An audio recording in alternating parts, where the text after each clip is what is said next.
selalu berusaha menyimpan sesuatu yang bisa membawa manfaat, baik untuk dirinya, untuk anak cucunya, maupun untuk keluarganya, untuk masa kini dan masa depannya. Kadang simpanan itu berbentuk uang, kadang berupa tanah, lain saat berbentuk pabrik, dan lain sebagainya. Sementara masa depan yang paling pasti adalah akhirat. Jika untuk masa depan dunia kita rela memeras keringat, membanting tulang, pergi pagi dan pulang petang, menyimpan uang, menyimpan tanah, menyimpan pabrik, pernahkah kita merenung jika satu saat kiamat datang, kita dibangkitkan dari kubur masing-masing, berdiri di padang mahsyar untuk mempertanggungjawabkan seluruh kegiatan hidup kita di dunia ini? Lalu kita akan menuju ke alam akhirat. Sudahkah kita mempunyai simpanan untuk akhirat kita? Pada pertemuan kali ini saya ingin menyampaikan sebuah hadis di mana Rasulullah sallallahu alaihi wasallam bersabda, "Arba'un min kanzil jannah." Simpanan sorga ada 4 macam. Yang pertama, ikhfa'us shadaqah, menyembunyikan sedekah. Saudara-saudara kaum muslimin, sebagaimana yang kita maklum bahwa Allah Subhanahu wa taala melebihkan sebagian rezeki dari kita terhadap yang lain. Ada yang kaya, ada yang setengah kaya, ada yang miskin, ada yang setengah miskin, dan selanjutnya. Ada yang gajinya kecil tapi penghasilannya gede. Ada yang penghasilannya gede tapi nggak punya gaji. Ada juga yang memang gajinya gede dan penghasilannya gede. Kelebihan rezeki merupakan sunnatullah dan tidak harus membuat kita merasa lebih dari yang lain. Bahkan sebaliknya, kelebihan itu harus membuat kita ringan tangan untuk menolong mereka yang memang memerlukan pertolongan. Kalau saudara diberikan ilmu, maka pertanyaan akhirat cuma satu: ilmumu kau amalkan untuk apa? Kalau saudara diberikan umur yang panjang, pengadilan akhirat juga bertanya satu: umurmu kau habiskan di mana? Tapi kalau saudara diberikan harta, pengadilan akhirat akan bertanya dua: hartamu kau dapat dari mana, kau belanjakan kemana? Dari mananya ditanya, dan kemananya juga ditanya. Oleh karena kita akan dimintakan pertanggungan jawab, maka amanah yang bernama harta ini harus kita gunakan dengan sebaik-baiknya. Ada penggunaan yang merupakan kewajiban, itu zakat namanya. Ada penggunaan yang sewaktu-waktu, itu infak namanya. Ada yang lebih sewaktu-waktu lagi, dan itu sedekah namanya. Zakat dia terikat oleh haul dan nisab, oleh putaran batas waktu dan ukuran dari harta itu sendiri. Sedangkan infak terikat oleh situasi dan kondisi perekonomian seseorang. Sedangkan sedekah tidak terikat dengan apapun. Dalam kondisi seperti apapun kita bisa melakukan sedekah dengan yang terkecil sekalipun. Sampai-sampai Rasulullah sallallahu alaihi wasallam mengajarkan, la tahqiranna minal ma'rufi syai'an walau an talqa akhaka biwajhin talik. Atau ada hadis, tabassumuka fi wajhi akhika laka shadaqah. Senyumanmu kepada temanmu adalah sedekah. Jadi untuk melakukan sedekah tidak harus dalam berbentuk uang. Dengan ilmu kita bisa sedekah, dengan tenaga kita bisa bersedekah, dengan pikiran kita bisa bersedekah, bahkan senyum kepada teman itu pun sedekah. Jadi kalau sedekah dengan uang memang belum punya uang, nyengir aja banyakin. Itu asal pada tempatnya, jangan lalu ketemu tiang listrik cengengesan. Tentu tidak pada tempatnya dan tidak wajar. Nah, sedekah yang paling dicintai Allah adalah sedekah yang disembunyikan. Artinya, jauh dari sifat riya. Kan kadang-kadang ada orang sedekah itu disebutkan namanya, apa tidak bagus? Kalau memang niatnya ikhlas, ya bagus-bagus saja. Untuk memberikan sugesti kepada yang lain. Di Fulan bin Fulan nyumbang sekian, diumumkan. Boleh kalau niatnya untuk memberikan rangsangan kepada yang lain supaya dia menyumbang lebih besar dari orang tadi. Tapi kalau itu mendatangkan riya, maka sedekah yang paling dicintai Allah adalah sedekah yang disembunyikan. Tangan kiri saja tidak tahu apa yang diberikan oleh tangan kanan. Sedekah yang dilakukan dengan ikhlas akan merupakan perbendaharaan surga, tersembunyi dari pandangan orang lain, tidak seorang pun tahu. Karena memang sikap yang baik adalah melupakan kebaikan dan mengingat kesalahan. Itu salah satu ciri orang bahagia. Orang yang selalu mengingat kesalahannya dan berusaha melupakan segala kebaikannya. Kalau dia akan berada kebaikan, dia tidak bisa ikut, dia merasa rugi karena dia merasa belum pernah berbuat baik. Tapi kalau akan melakukan kesalahan baru, dia ingat kesalahan yang sudah-sudah, sehingga terhalang baginya untuk melakukan satu kesalahan baru. Demikianlah saudara-saudara, bahwa Allah melebihkan rizki sebagian kita dari yang lain, agar terjadi tolong-menolong dalam kehidupan ini. Jadi kesenjangan yang nature, kesenjangan yang alami, itu sunnatullah. Ada yang kaya, ada yang miskin, ada yang kelas menengah. Nah, kenapa lalu sekarang kita berusaha mengentaskan kemiskinan? Oleh karena adanya kesenjangan struktural. Kalau yang kaya bisa semakin kaya, kenapa yang miskin tidak bisa naik jadi ikut sedikit kaya? Sebab pada dasarnya Islam adalah agama yang sejak turunnya sudah berupaya memerangi kemiskinan. Bahkan dikatakan kemiskinan itu mendekatkan kepada kekufuran. Orang kalau miskin udah dekat banget sama kafir. Gampang menjadi kafir. Berapa banyak saudara-saudara kita yang oleh karena soal perut, oleh karena soal materi, terpaksa meninggalkan dan menanggalkan akidahnya. Menjual petunjuk yang diberikan Allah dengan kesenangan dunia yang cuma sebentar ini. Na'udzubillah, thumma na'udzubillah. Jadi makin kita sembunyikan satu sedekah, semakin banyak perbendaharaan kita di surga. Sedekah yang paling dicintai Allah adalah sedekah yang disembunyikan. Malahan ada seorang sufi, dia punya kebiasaan kalau pergi sholat Jumat dia bawa uang, itu uang dia taruh di bawah tikar masjid. Dia niat sedekah kepada siapa saja yang nemuin itu duit. Maksudnya apa? Supaya yang nemuin nggak tahu siapa yang punya duit. Demikian dia saking ingin menyembunyikan sedekahnya. Karena sifat riya itu bisa memakan amal kita sendiri. Riya itu termasuk menyebut-nyebut kebaikan kita. Orang yang suka nepuk dada, sedikit-sedikit ngitungnya kalau nggak gua. Tuh kalau nggak gua tuh. Tuh yang belas itu kalau nggak gua. Iya kalau nggak lu kenapa emang? Orang yang suka menepuk jasad. Tuh biasanya memang begitu saudara-saudara. Kalau perang lagi berkecamuk, orang nggak sempat ngaku jadi pahlawan. Tapi begitu perang selesai, yang kagak kenal bedil ngaku pahlawan, mas. Itu sesuatu yang biasa. Oleh karenanya, orang-orang yang ikhlas dalam bersedekah, disembunyikannya sedekah itu, Allah cinta betul. Malahan ada hadis memberikan jaminan, inna sadaqatal mar'il muslimi tazidu fil umri wa tadfa'u mitatas su'i. Sesungguhnya sedekahnya seorang mukmin tazidu fil umri, bisa menambah umur panjang.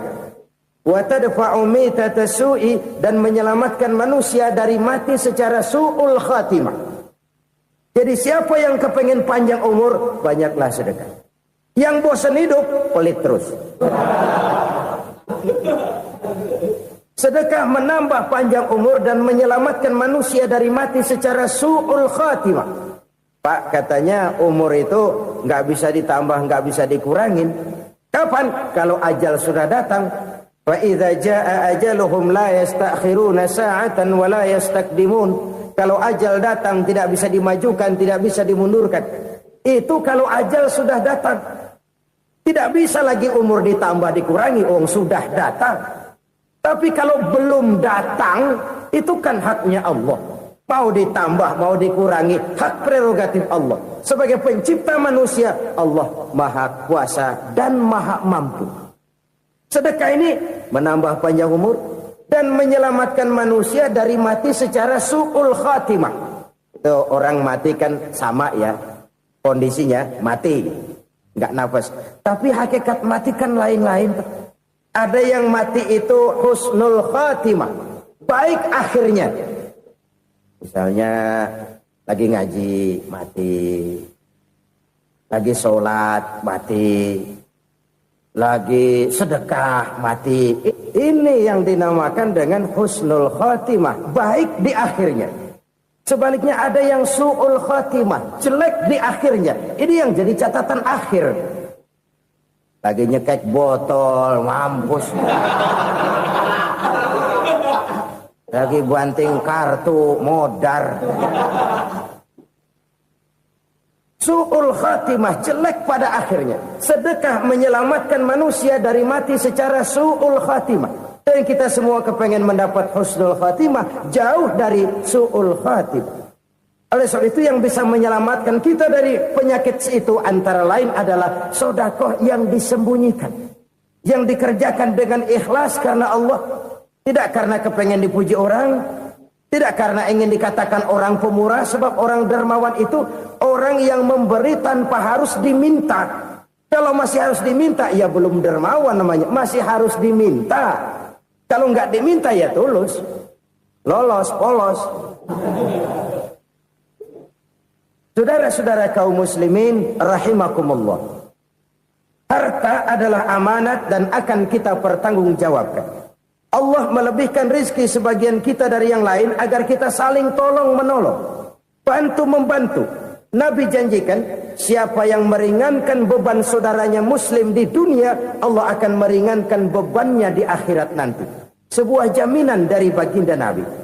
Si orang yang kita bantu barangkali tidak bisa membalas, Allah yang akan membalas lewat jalan lain yang tidak pernah kita sangka-sangka. Ada orang tanya, Pak, ini ada orang nyumbang masjid sambil marah-marah, bagaimana? Saya bilang sumbangannya aja ambil, marahnya jangan. Marahnya jangan diambil, itu urusan dia. Saudara-saudara kaum muslimin rahimakumullah. Umat Islam ini kan umat yang punya potensi besar. Kadang kita merenung, kenapa kadang-kadang pembangunan masjid kok lambat sekali? Kalau hotel hari ini peletakan pertama, bulan depan peresmian. Supermarket hari ini peletakan batu pertama, minggu depan peresmian. Tapi kalau sudah yang namanya masjid, kadang-kadang peletakan batu pertama sekaligus jadi batu terakhir. 3 tahun, 4 tahun, campur nebar jalak di jalanan. Duit dijaring kayak ikan sepat. Apa tidak ada orang Islam yang kaya? Banyak. Apa tidak ada pengusaha muslim yang jadi konglomerat? Ada. Lalu yang belum banyak itu yang komit terhadap nilai-nilai agamanya. Akhirnya kita jatuh jadi umat yang lemah.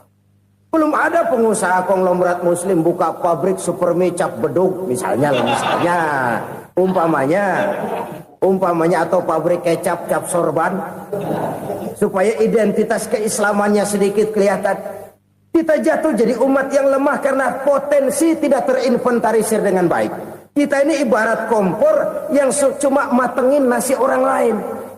Potensi kita dimanfaatkan oleh orang lain.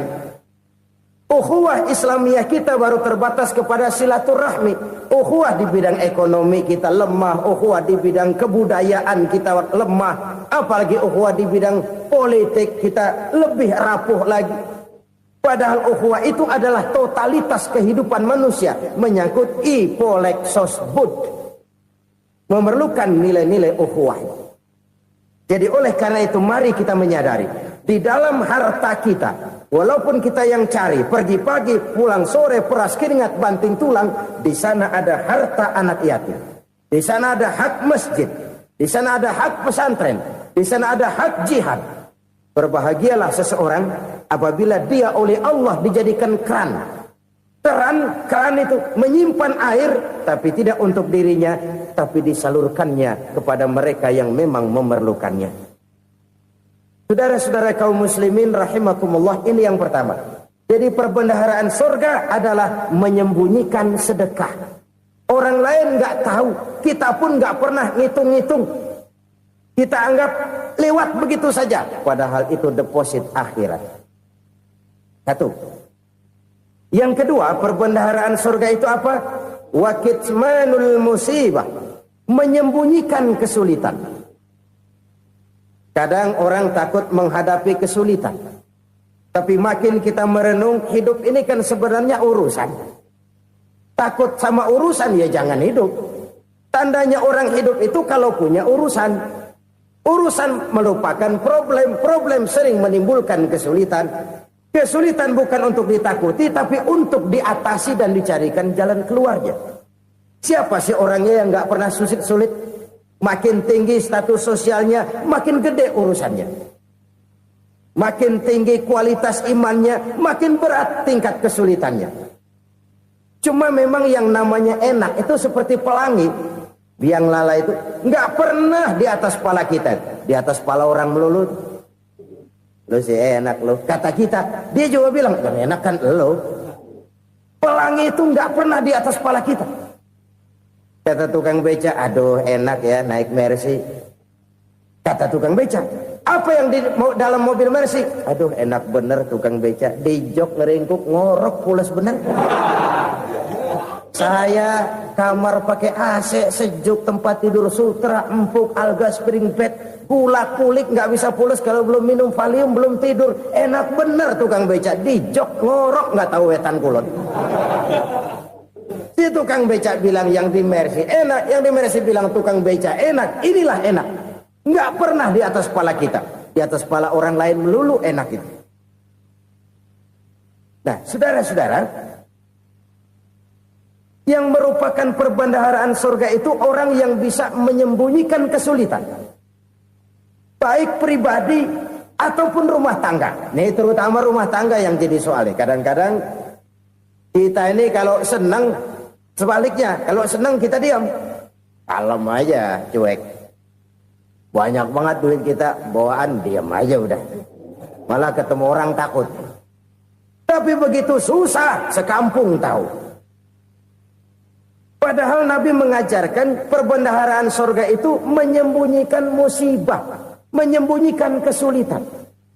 Kalau enak, cerita sama orang-orang. Kalau nggak enak, rasain sendiri, tekan sendiri, atasin sendiri.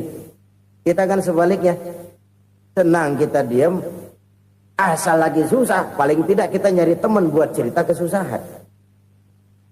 Siapa orangnya yang nggak pernah susah? Cuma soalnya bagaimana kita mengatasi kesusahan itu sendiri.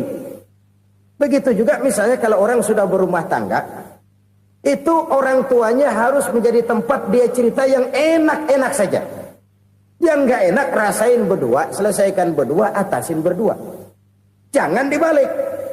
Asal senang diam, giliran susah saja. Maknya laporan. Terbalik. Bisa menjaga security informasi. Maka nama bayam keluar diam, malah seluitan. Enak amat lo makan daging ayam. Security informasi. Saudara-saudara kaum muslimin rahimakumullah. Ujian yang terberat itu yang pernah diberikan kepada para nabi, para rasul, para aulia, para ulama. Makin tinggi keimanan, makin berat bentuk kesulitan. Ayo saya kemukakan satu contoh saja. Ada seorang nabi yang kaya, nabi kaya, namanya Nabi Ayub. Iblis kalau orang begini kan keki, ibadahnya rajin, kaya. Nih yang kayak begini susah digodain. Kalau ibadahnya rajin, miskin, kali bisa disogok. Sini imannya mantap, ibadahnya rajin, kaya, nabi lagi. Oh, tapi namanya iblis nggak kurang akal. laporan. Tuhan, kenapa Les? Ya ini bahasa saya, bahasa Qur'annya sih nggak gitu. Itu hambamu yang namanya Ayub, dia rajin ibadah cuma karena dikasih kaya aja. Coba kasih miskin dia, berhenti dia sembahyang.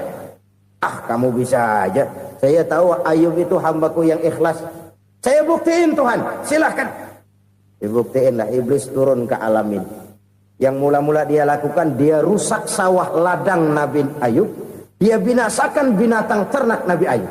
Sehingga dalam waktu singkat, jatuhlah Nabi Ayub dari orang paling kaya, jadi orang paling miskin. Beliau masih ibadah di mihrab dalam masjid. Datang iblis. Saudara Ayub, ya. Lagi ngapain? Ibadah. Nyembah Allah, nyembah Allah. Oh, percuma. Kenapa? Tuhan yang ente sembah nih, dia udah bikin miskin ente. Sawah ladang ente hancur lebur, binatang ternak binasa. Sekarang ente jadi orang paling miskin. Ngapain nyembah Tuhan kayak begitu? Tekor. Udah berhenti dah ibadah, berhenti ibadah. Ini iblis sama Tuhan laporannya lain, yang dikerjakan kepada Nabi Ayub juga lain. Benar begitu iblis kata Nabi Ayub? Iya, sawah ladang saya habis, buras. Binatang ternak saya binasa, binasa. Saya miskin, bangpak. Apa jawab Nabi Ayub? Bukan innalillahi, ya ini hebat.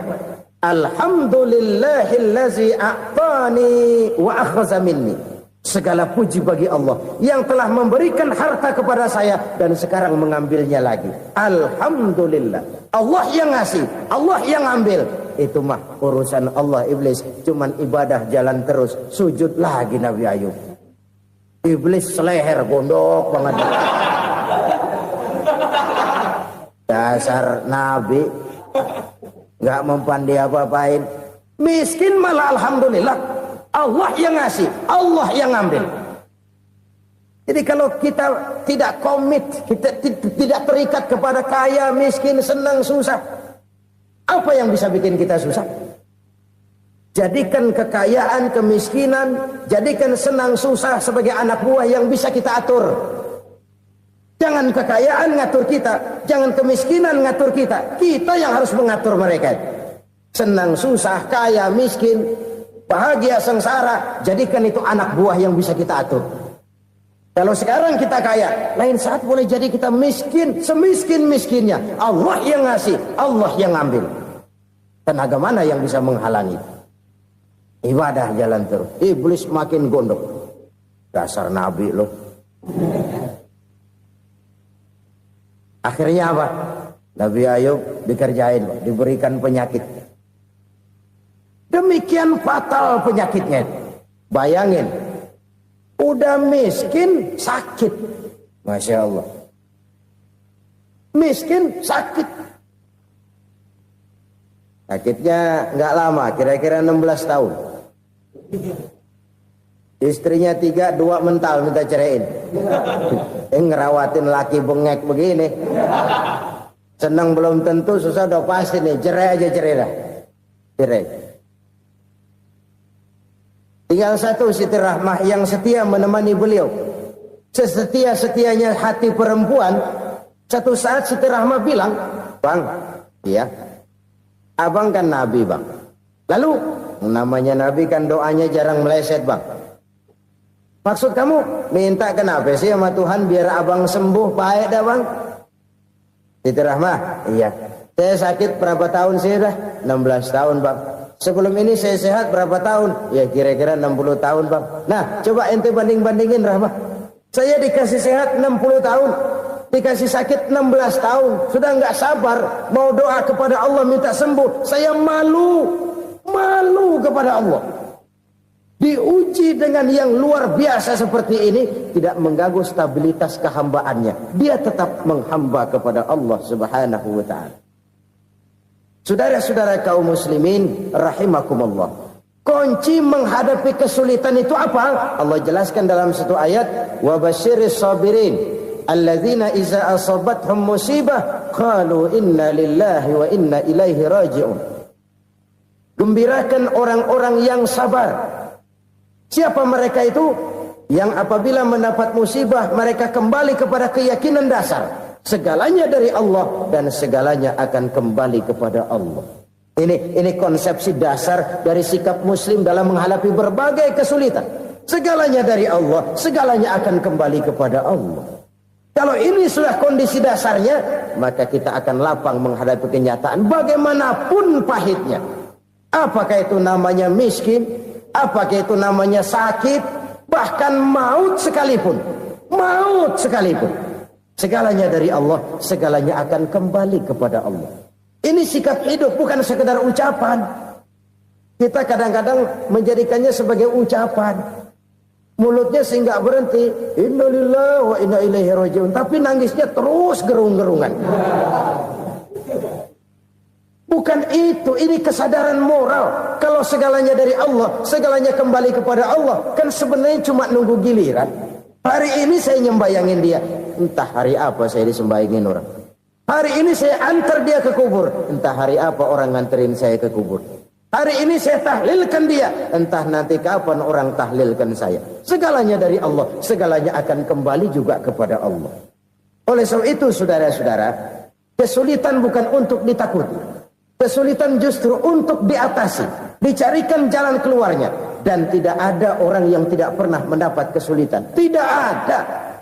Semakin tinggi status sosial, semakin tinggi kualitas keimanan, semakin besar juga tingkat kesulitan. Hanya saja bagaimana cara kita mengatasinya. Dan Al-Quran menyatakan, inna ma'al usri yusra. Di balik kesulitan itu pasti ada kemudahan. Roda itu berputar. Karena itu Rasulullah sallallahu alaihi wasallam mengingatkan kepada kita, ta'arraf ilallahi firraha ya'rifka fisyiddah. Ingatlah kepada Allah di waktu kamu senang, supaya Allah ingat kepada kamu di waktu kamu susah. Kalau waktu senang kita ingat kepada Allah, kita susah, Allah tidak akan meninggalkan kita.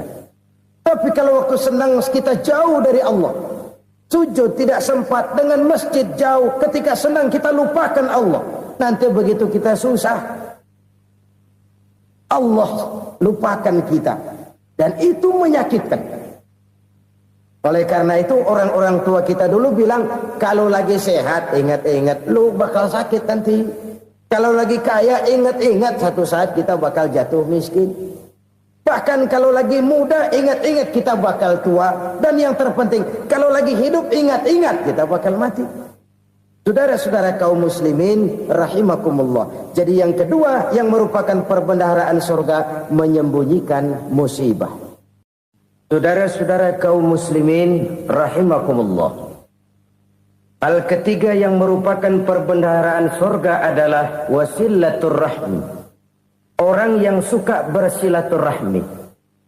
Sebagaimana yang kita maklum bahwa manusia adalah makhluk yang disebut zon politika. Makhluk sosial yang tidak mungkin hidup sendiri-sendiri. Betapa dan siapapun kita memerlukan orang lain. Bodoh betul manusia kalau tinggal di tengah masyarakat tapi tidak mau bermasyarakat. Merasa hebat sendiri, pinter sendiri, gagah sendiri, kaya sendiri. Mungkin kalau mati juga ngubur sendiri. Jangankan kita di sini, di sorga saja Nabi Adam waktu sendirian bengong melulu, ngondar mandir. Allah tegur dam sepi dam. Jadi ini kalau bahasa saya.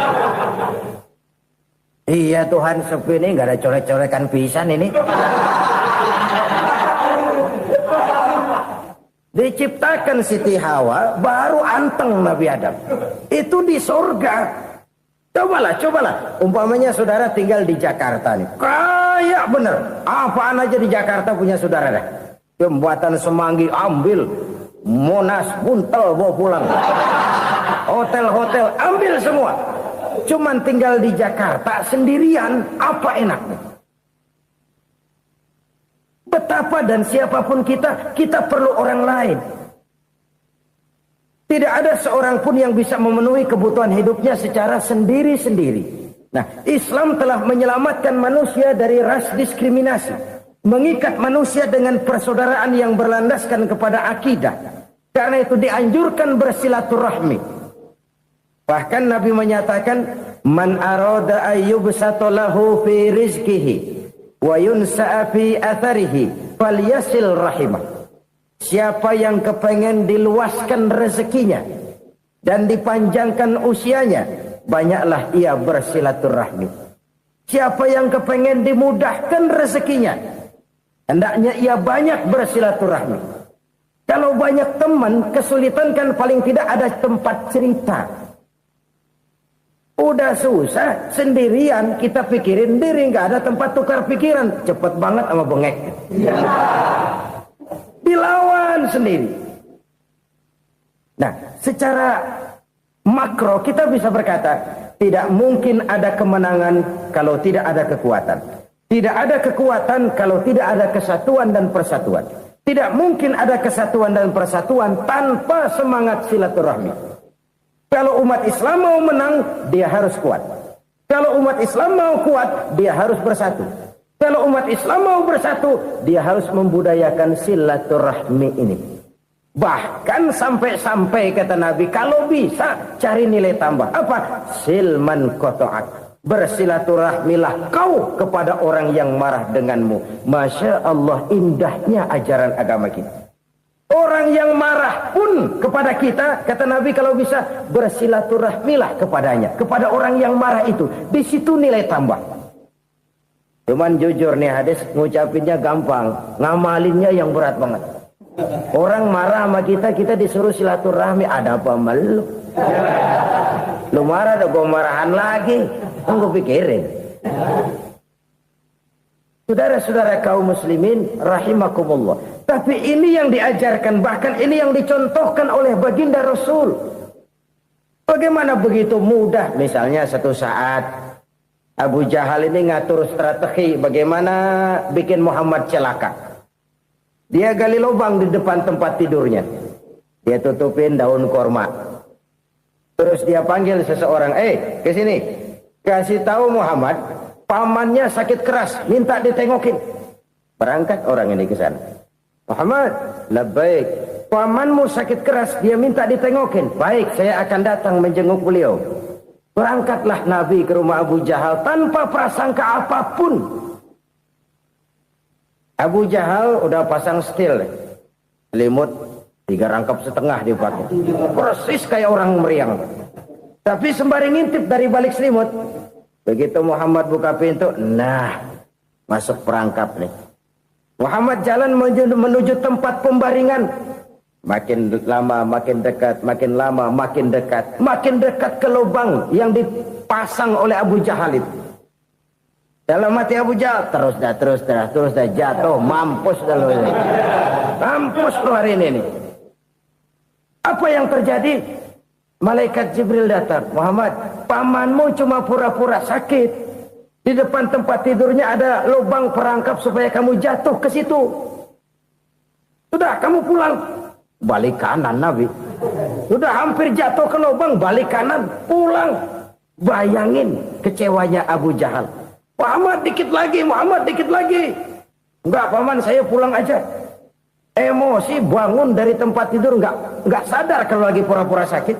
Lompat ngejar Nabi, dia lupa dengan lubang yang dia gali. Serak, nyemplung sendiri ke dalam lubang.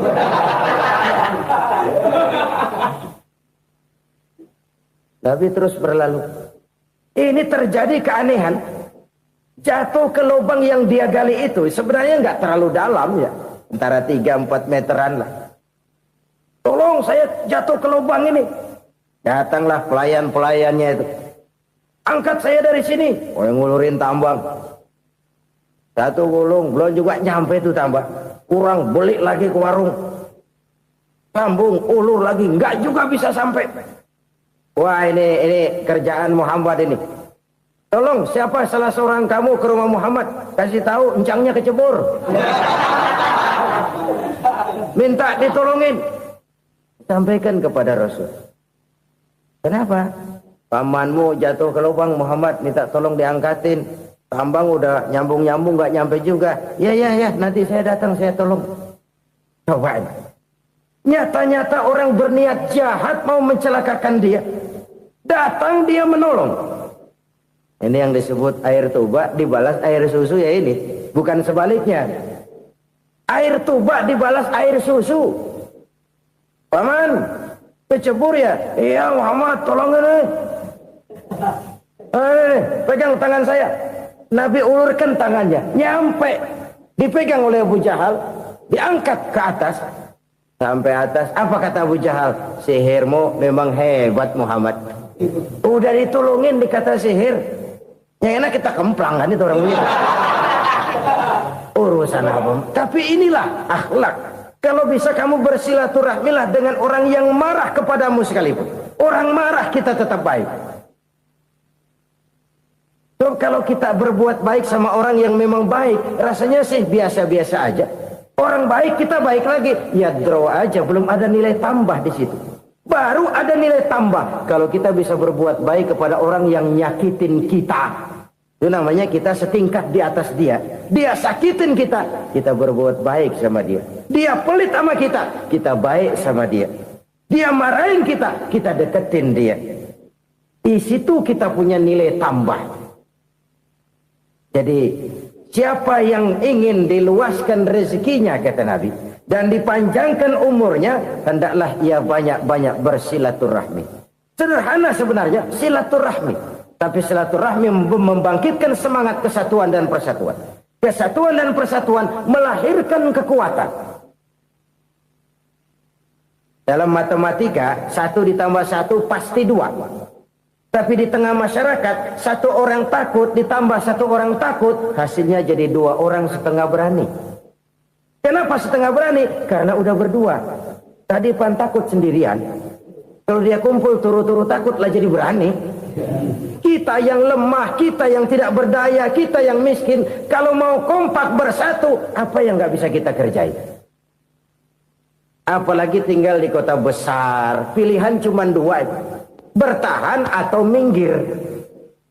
Bertahan atau minggir. Untuk bisa bertahan harus mampu bersaing. Untuk mampu bersaing harus punya keahlian. Keahlian harus ditunjang dengan pendidikan. Ditambah oleh kekompakan sebagai umat. Udah miskin mencar mulu, orang injek kita. Orang nggak pandang urusan apa malu. Oleh karena itu silaturahmi pada hakikatnya merupakan ruh dari ukhuwah yang diajarkan oleh agama kita.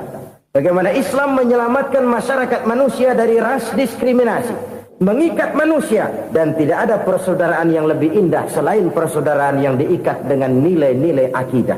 Sepanjang orang di jalan Allah, itulah saudara kita. Keluar dia dari jalan Allah, selesailah persaudaraan sampai di situ. Karena itu, kalau ingin menyimpan sesuatu di surga, banyaklah bersilaturahmi. Datang ke rumah ini, datang ke rumah itu, dan lain sebagainya. Itu simpanan kita di akhirat nanti. Ini yang ketiga. Saudara-saudara, yang keempat, perbendaharaan surga itu apa? Wa qawlu la hawla wa la quwwata illa billah. Ucapan la haula wa la quwwata illa billah. Ibadah kan ada yang berat, modalnya besar. Bangun masjid berat, modalnya besar. Bangun rumah sakit berat, modalnya besar. Ada ibadah yang berat, tapi modalnya ringan. Misalnya puasa.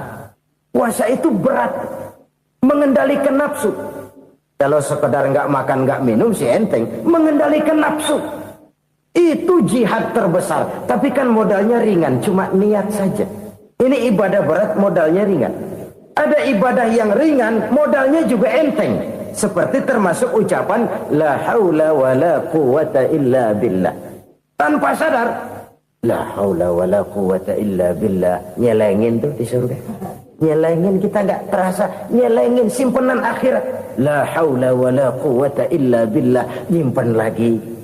Kaget, la haula wa la quwwata illa billah, nyimpan lagi. Banyak simpenan. Walaupun sebenarnya yang dimaksud di sini adalah kesadaran batin bahwa tidak ada daya dan kekuatan kecuali Allah. Itu intinya. Kita memulai pekerjaan disunahkan baca bismillah, kan begitu. Apa itu? Kesadaran moral. Bahwa ini saya bisa kerjakan. Saya kerjakan ini dengan menyebut nama Allah. Kenapa? Kalau Allah tidak memberikan daya dan kekuatan, mana mampu saya kerjakan ini. Maka saya kerjakan ini dengan menyebut nama Allah. Bismillah. Kesadaran moral. Manusia hanya wajib berusaha, tapi nggak pernah wajib berhasil. Banyak hal-hal yang kalau kita renungkan secara rasio nggak mungkin. Tapi jadi kenyataan. La haula wa la quwata illa billah. Tidak ada daya dan kekuatan kecuali bagi Allah semata-mata. Kesadaran moral akan kelemahan dan keterbatasan makhluk bernama manusia. Kadang kita kagum dengan otak, tapi kita sering lupa sama yang bikin otak. Padahal bagaimanapun hebatnya otak, yang bikin otak pasti lebih hebat dari otak. Nggak percaya, silahkan otak-otakan. Inilah kecenderungan. Kita kagum dengan pesawat-pesawat mutakhir, bukan main, besi gede banget terbang itu. Alangkah hebatnya. Lalu apa yang bikin otak tidak lebih hebat dari itu semua? Kita puji laut, apa yang bikin laut tidak lebih hebat dari laut itu? La haula wa la quwata illa billah. Tidak ada daya dan kekuatan kecuali Allah. Apa yang bisa kita lakukan? Kalau tidak karena daya dan kemampuan yang diberikan oleh Allah kepada kita. Lahirlah sikap tawadu, rendah hati. Tidak melonjak menjadi angkuh dan sombong. Sadar akan kelemahan dan keterbatasan diri. Sebagai makhluk yang diciptakan oleh Allah subhanahu wa ta'ala. Jadi satu sisi ini ucapan yang berpahala. La haula. Jadi wiridan. Pada sisi lain ini kesadaran moral. Sikap mental, kesadaran batin bahwa yang punya daya dan kekuatan itu cuma Allah. Kita nggak pantas untuk sombong, sebab sombong itu pakaiannya Allah. Kita nggak sedang pakai pakaian Allah, kegedean. Dan makin kita renungi, makin terbentur. Apa sih yang bisa kita sombongin? Kita mau sombong apa? Kaya, pintar, itu kan semua relatif. Di atas langit masih ada langit lagi. Jadi oleh karenanya, marilah kita menyadari. Manusia hanya wajib berusaha, tapi tidak pernah wajib berhasil. Yang berusaha saja tidak wajib berhasil, apalagi yang tidak berusaha. Islam bukan agama orang pemalas yang selesai sholat lalu endelohom, nggelenggem ayem-ayem. Tapi Islam bukan agama orang sombong yang setelah berusaha lalu tidak memerlukan Allah. Kita bisa saja bikin proyeksi tahun sekian kita bakal panen besar menurut perhitungan otak. Tapi ada kejadian lain. Apa? Tikus ngambek. Habis itu dimakanin tikus, panen gagal. Proyeksi rasional gagal oleh tikus-tikus yang ngambek itu. Bisa saja terjadi. Tahun depan kita panen besar. Urung. Kenapa? Musim panas panjang. Dan sekarang ini koran-koran bikin berita musim mengalami penyelewengan. Bukan cuma manusia yang nyeleweng sekarang. Musim pakai nyeleweng. Mestinya kan musim hujan udah selesai. Masih hujan-hujan juga. Musim. Nah sekarang kita boleh bikin proyeksi. Kita bakal panen besar. Tahu-tahu musim panas panjang. Sawah retak, air kering. Cari teknokrat yang paling botak. Suruh pendekin tuh musim panas. La haula wa la quwata illa billah. Inilah kesadaran moral. Saudara, saya teringat satu saat ada seorang konglomerat. Umurnya ya kira-kira 70-an. Satu saat dia ditanya oleh wartawan, "Pak, umur Bapak berapa sih?" "Ya paling 10 tahun." 10 tahun? 10 tahun? Anak Bapak berapa orang? Satu saja? Satu. Harta Bapak berapa? Ya paling-paling bangsa 7 juta kali. 7 juta? Iya. Pak, kenapa Bapak bohongi saya? Bapak punya buku biografi. Koran-koran, majalah-majalah banyak memuat cerita riwayat hidup Bapak. Saya tahu umur Bapak 70. Kenapa bilang cuma 7 tahun? Saya tahu anak Bapak 8. Kenapa cuma bilang 1? Saya tahu harta bapak miliaran, mungkin triliunan, pabrik di mana-mana, bank di mana-mana. Kenapa bilang uang bapak cuma 7 juta? Nah, kata si konglomerat tadi, kamu benar nak, kamu benar. Umur saya kalau jumlahnya memang 70 nak. Cuman ingat-ingat saya, baru 7 tahun terakhir ini saya sujud. Baru 7 tahun terakhir ini saya berusaha dekat dengan Allah. Saya laksanakan perintahnya, saya jauhi larangannya. 7 tahun inilah rasanya yang ada nilainya di hadapan Allah. Yang 63 tahun matong, kelabu, kelem umur gue. Habis untuk maksiat, untuk munkarat. Maka ketika ditanya tadi, umur saya 7 tahun itu. Oh begitu Pak. Oh iya. Lalu anak Pak. Anak bapak kan 8. Kenapa bilang cuma 1? Nah, kalau jumlah hitungannya memang anak saya 8. Tapi dari 8 orang ini rasanya cuma 1 nih. Yang bakal jadi buah hati, belahan jantung. Pelanjut cerita, penerus sejarah. Bakal jadi anak soleh yang akan mendoakan saya. Cuma 1 rasanya anak saya ini yang bakal jadi buah hati saya. Besar-besaran saya. Yang akan mendoakan di kubur saya. Yang akan mendoakan di akhirat saya. Yang 7 orang mana, Masya Allah, yang satu tenggeng, yang satu nyekek botol mulu, yang satu nggak karu-karuan. Makanya saya bilang 1 anak saya yang akan bisa mendoakan saya. Oh begitu Pak. Iya. Nah harta Pak, harta bapak kan triliunan, pabrik bapak di mana-mana, uang bapak hampir di tiap bank-bank besar. Kenapa bilang cuma 7 juta? Betul kau nak. Harta saya kalau jumlahnya memang miliaran, triliunan mungkin.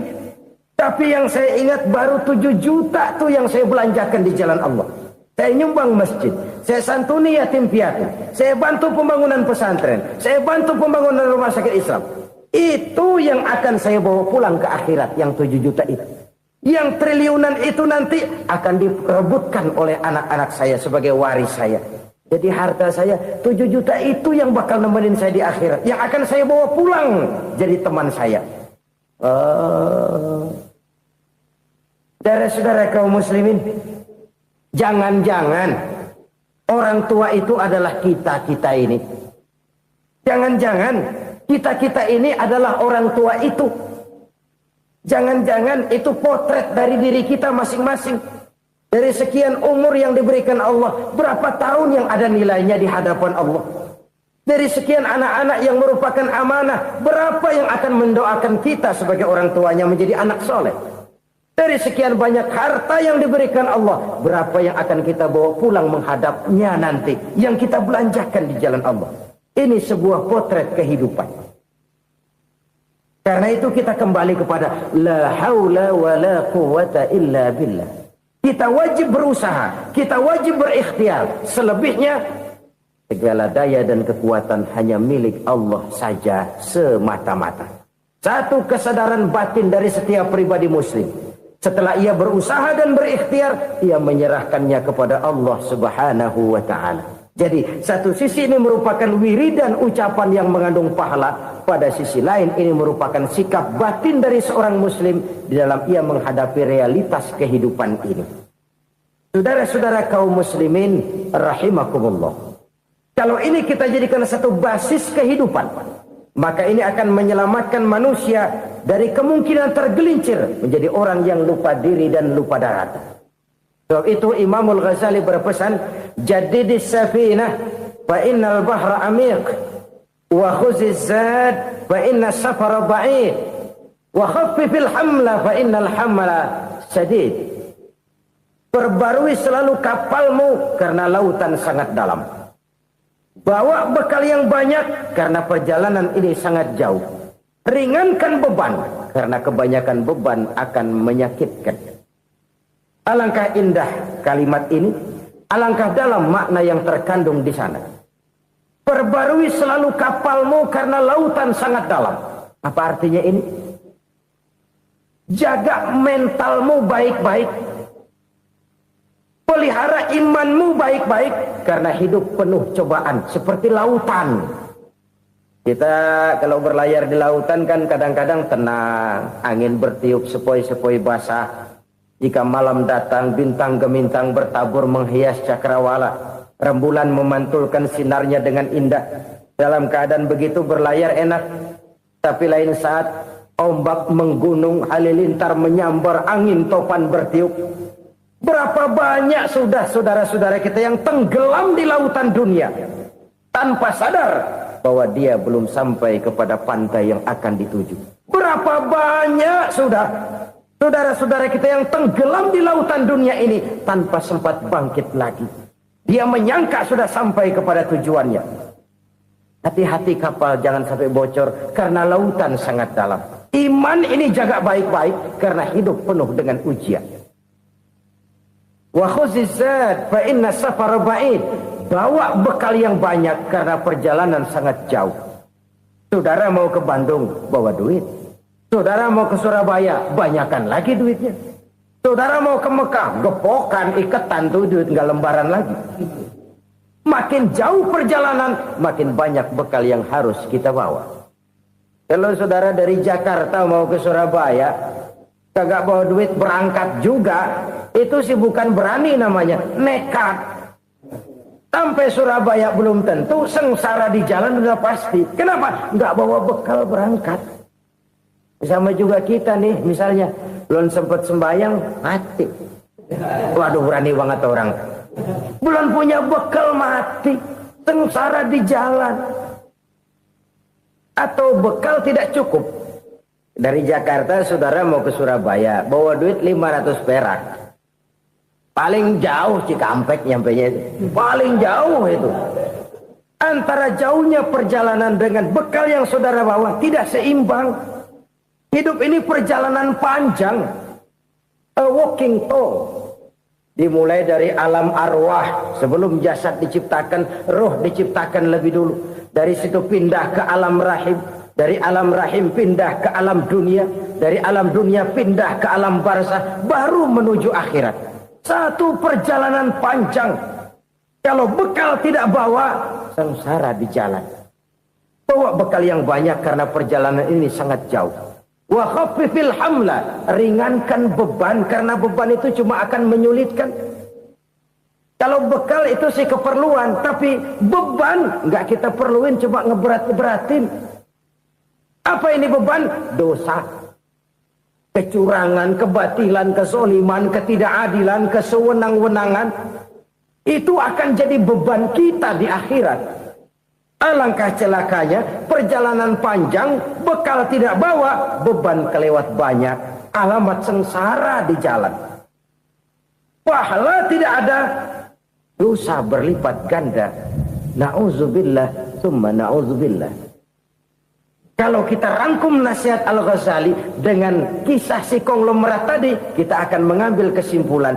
Pertama, bekal terbaik dalam menghadapi gejolak kehidupan ini tidak lain adalah iman. Yang kedua, pahala dan dosa. Dua hal kontroversial. Pahala adalah bekal, dosa adalah beban. Tapi kita sekarang kan tidak begitu terangsang kepada yang abstrak. Orang berlomba mencari yang konkret-konkret saja. Yang real. Kalau memang dosa, benjol dong. Kira-kira begitu. Kira-kira begitu. Persis orang Yahudi dulu. Orang Yahudi itu kan pernah minta kepada Nabi Musa. Ya Musa, lan nu'mina laka hatta narallaha jahrah. Musa, kami nggak bakal mau beriman kepada Allah kalau belum kami lihat Allah ada nongkrong di depan kami. Kalau memang Tuhan ada, taruh dong di depan kami. Mau yang konkret-konkret saja. Kalau memang dosa, benjol dong. Kalau memang pahala, berasa dong. Orang terangsang kepada yang real, yang konkret-konkret saja. Karena itu, untuk mengejar dosa, orang mau bayar. Tapi untuk mengejar pahala, walaupun tidak bayar, orang segan. Ini yang dikatakan oleh Nabi, kamu mengharapkan ke surga, tapi kamu berat melaksanakan sesuatu yang bisa membawa kamu ke surga. Kamu ingin jauh dari neraka, tapi tiap saat kamu lakukan perbuatan-perbuatan yang justru menjerumuskan kamu ke neraka. Idda'aitum an-najata minan nar wa ramaitum fiha anfusakum. Kamu ingin selamat dari neraka, tapi kamu lemparkan diri kamu ke neraka. Kamu ingin masuk surga, tapi berat sekali kamu melakukan perbuatan-perbuatan yang bisa menyampaikan kamu di surga. Saudara-saudara kaum muslimin rahimakumullah. Jadi hal keempat yang merupakan perbendaharaan surga adalah la haula wa la quwwata illa billah. Satu sisi ini merupakan ucapan yang memperberat timbangan akhirat. Pada sisi lain ini merupakan sikap hidup seorang muslim. Kesadaran batin yang sangat dalam bahwa tidak ada daya dan kekuatan kecuali Allah. Dan itu kita simbolkan pada saat memulai pekerjaan dengan Bismillah, dengan menyebut nama Allah. Satu kesadaran moral, saya hanya bisa melakukan ini karena diberikan daya dan kekuatan oleh Allah. Lahirlah sikap tawadu, rendah hati, tidak melonjak menjadi angkuh dan sombong. Saudara-saudara, sampai sini dulu jumpa kita kali ini. Semoga 4 perbendaharaan surga ini dapat kita lakukan, yang kelak akan merupakan bekal kita di kemudian hari nanti. Amin ya rabbal alamin. Bapak-bapak, ibu-ibu, saudara-saudara kaum muslimin rahimakumullah. Di dalam kehidupan kita sebagai seorang muslim, minimal 5 kali dalam sehari semalam kita mendengar seruan untuk mendirikan solat yang disebut azan. Ada kalimat menarik di dalam kalimat azan itu, yakni seruan hayya 'alal falah, marilah menuju kepada keberuntungan, marilah meraih kemenangan. Seruan ini adalah kecenderungan dari setiap manusia, apapun warna kulitnya. Artinya, setiap orang dalam hidup selalu ingin meraih dan mencari kemenangan. Kemenangan akan melahirkan kepuasan batin, dan kepuasan batin memberikan kebahagiaan. Sedangkan kekalahan melahirkan penderitaan batin, dan penderitaan batin menjerumuskan seseorang di dalam berbagai bentuk kerugian. Jikalau inilah seruan azan, maka masalahnya ialah apa yang menyebabkan kita meraih kemenangan. Al-Quranul Karim memberikan tuntunan dan ajaran kepada kita bahwa orang-orang yang memperoleh kemenangan itu tidak lain adalah orang-orang yang bertakwa. Hanyalah mereka yang bertakwa kepada Allah Subhanahu wa ta'ala pada akhirnya akan tampil sebagai pemenang. Lalu siapa orang yang bertakwa itu? Dijelaskan dalam awal-awal Al-Baqarah, orang yang bertakwa yang akan meraih kemenangan. Pertama, alladzina yu'minuna bil ghaib, yaitu orang-orang yang beriman kepada yang gaib. Percaya bahwa ada alam yang gaib, alam yang abstrak, alam yang tidak bisa dijangkau oleh salah satu daripada panca indera kita. Mereka percaya dan beriman kepada adanya malaikat, beriman kepada adanya iblis dan jin, beriman kepada adanya alam kubur, beriman kepada adanya alam mahsyar, beriman kepada adanya alam akhirat, beriman kepada adanya surga dan neraka. Beriman bukan cuma sekedar beriman dalam ucapan bibir saja, tetapi beriman yang nilai iman itu mampu mewarnai gerak dan gaya hidupnya. Iman yang meresap sampai ke tulang sumsum, kemudian memberikan dampak positif di dalam kehidupan manusia. Alam, kita tahu, adalah sesuatu yang selain Allah, dan Allah bukanlah alam. Apapun namanya selain daripada Allah, itu adalah alam. Alam pada hakikatnya terbagi menjadi 2. Ada alam syahadah, alam nyata, alam konkret, alam yang bisa dijangkau oleh salah satu indera kita. Kemudian ada alam ghaib, alam yang tidak bisa dijangkau oleh panca indera kita, alam metafisika, alam abstrak, alam yang wajib kita imani keberadaannya. Kita percaya bahwa malaikat itu ada, Kita percaya kepada jin, bahwa jin itu ada. Kita percaya kepada adanya iblis dan setan. Bukan percaya kepada iblis dan setannya, percaya bahwa iblis dan setan itu ada. Itu termasuk salah satu daripada sifat orang yang bertakwa kepada Allah. Saudara-saudara kaum muslimin rahimakumullah, kecenderungan pembangunan yang lebih bersifat materialistis biasanya menggeser aspek kehidupan rohani. Orang berpikir empiri, dan dalam pola pikir yang demikian maka alam gaib tidak lagi mendapat perhatian. Aspek kehidupan yang bersifat rohaniah malah mulai ditinggalkan. Akibatnya terjadilah kepincangan di dalam kehidupan kita. Pernah ada satu pengalaman pribadi dalam perjalanan kembali ke tanah air. Dalam pesawat di sebelah kanan saya duduklah seorang Jerman namanya Heiner Simonsen. Iseng saya ajak kenalan, saya ajak ngobrol, saya tanya dia. Saya bilang, Mas Heiner ini, kalau pesawat yang kita tumpangi ini jatuh ke bawah, kira-kira apa yang bakal terjadi, Mas? Dia bilang, kita semua akan mati. Begitu? Iya. Oke. Apa itu mati? Tanya saya. Dia bilang, untuk tahu apa itu mati, kita harus tahu lebih dahulu apa itu hidup. Saya pikir nih bule bisa ngomong juga. Baiklah kata saya. Apa hidup menurut Anda itu? Oh, hidup itu dia bilang, kalau seluruh anggota badan kita bekerja secara normal, paru-paru memompa darah secara normal, jantung berdetak secara normal, sel-sel tubuh bekerja secara fit, dan organisme tubuh hanya mau bekerja secara normal, dia bilang, kalau kita memberi makan yang cukup, menu yang teratur, dan gizi yang lengkap. Saya bilang, kesimpulannya apa, Ner? Dia jawab, hidup adalah dari tangan ke mulut. Life is from the hand to the mouth, kata dia. Hidup adalah dari tangan ke mulut. Jadi masalah hidup tidak lebih daripada masalah isi perut. Orang pergi pagi, pulang sore, peras keringat, banting tulang, perut yang dibelain.